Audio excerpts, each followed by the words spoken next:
Hey guys, welcome back to the Ignite SAT Mastery Program. For today, we'll be looking at Lesson 1 and Module 2, Identifying Unique Question Types.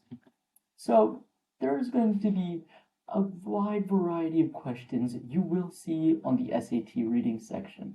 However, this can generally be broken down into 4 different sections. The first one is the vocabulary questions. The second one is citation questions.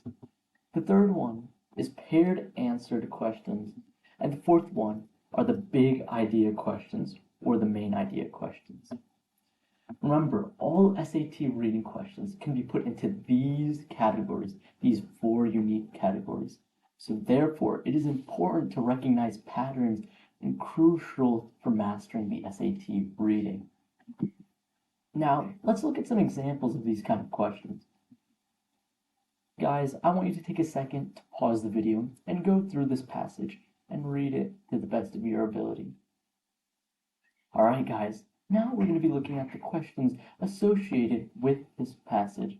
I want you guys to take a second and look at them and imagine which questions would fall into those respective 4 categories of vocabulary, citations, paired answer questions, or lastly, the big idea questions.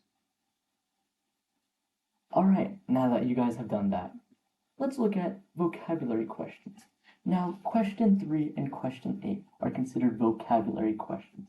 As we can see, both of them refer to specific words in specific line. As in question 3, it states line 1 and line 65 directly, and in question 8, it refers to line 2 form.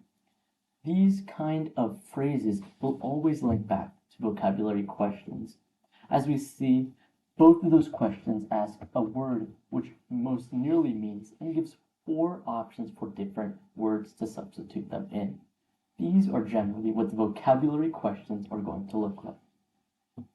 Now, let's look at citations questions.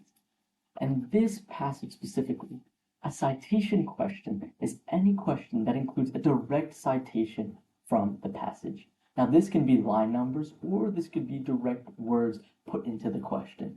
In this case, it gives us a line and a phrase, a matter of urgency. This is what citation questions are generally going to look like. Now let's look at paired answer questions.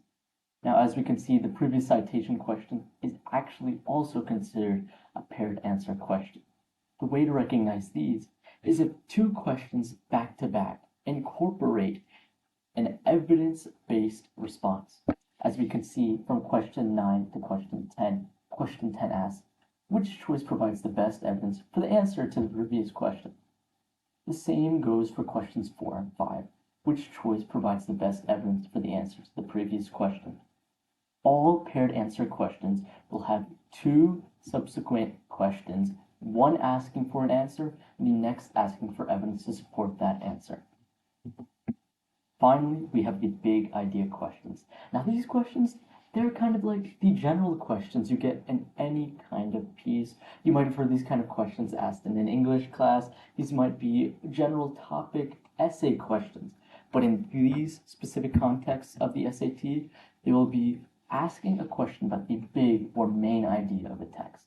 As we can see in question 2, which describes the developmental pattern of the passage. Question 1, which choice describes what happens in the passage. Question 6 and 7 also ask about the passage.